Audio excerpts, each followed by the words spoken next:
So today I'm going to be giving you guys a tutorial on how to wakeboard. It's an abstract sport and it's one that I've been personally doing for years.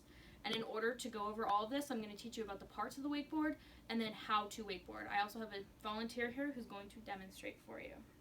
So in order to be successful in the sport, you have to understand the dynamics of the board first, and then you have to understand how to get up. So when I was about 3 years old, I was on a boat for the first time and I pretty much grew up on the water. And when I was 14, my parents got us our first wakeboard, which is my brother and I. And at the time, this was our wakeboard and it worked for us because we were about the same height and weight. However, now we have a different one. So the first thing I'm going to talk about is the board itself. This is what a wakeboard looks like. And this right here is called the bindings. Some of them have Velcro. This one has a string that you pull tight. And when you put it on, you have to make sure that it's really tight on your ankles or else it can cause serious damage. So the next part of the board, that's the most important, is the bottom of the board. The main difference between boards is going to be the channels, which run all the way down to the bottom, and the fins. Some of these are removable, some of them aren't. These are not. If you have a longer fin, that's going to be for beginners. It allows less freedom and it's more directional. Whereas the shorter fins like this are more for sports and it's for jumps and things that allow you a little bit more freedom on the water. So when you get up on the board, the first thing you're going to do is determine if you want to ride left or right foot forward. Usually this is a pretty natural process and you really don't have to think much about it because your body is just going to turn naturally. So the first thing that you're going to do is put the bindings on. So at this point I'm going to have my volunteer come up.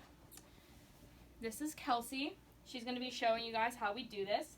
So you're going to put your feet in the bindings right here first. And then you're going to pull this strap tight. The next part is the part that people have the most trouble with because it's a very unnatural position. But you're going to sit down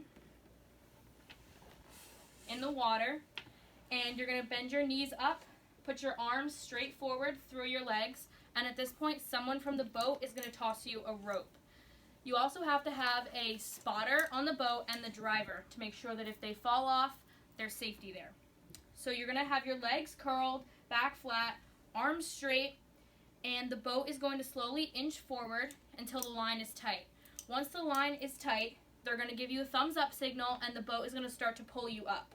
As the boat starts to pull you up, you're going to slowly twist your hips, which will come very naturally, and you are going to stand up and then put most of the weight on your back leg and guide with your front leg. So at this point, we're going to show you how that works to the best of our ability.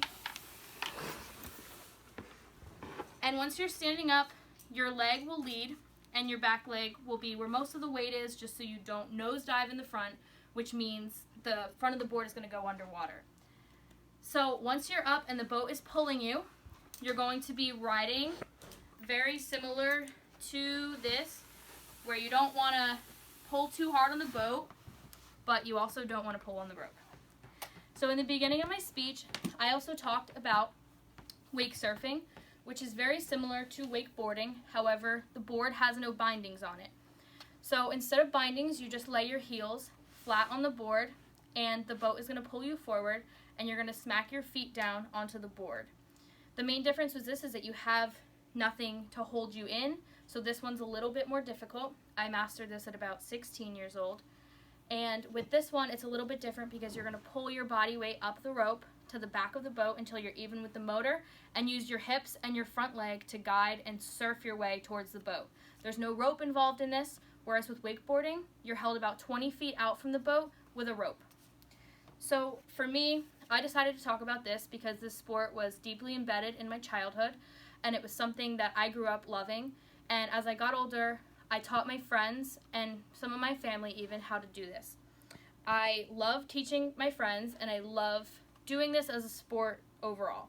My favorite thing about it is the reaction my friends get when they finally are able to get up at my lake house.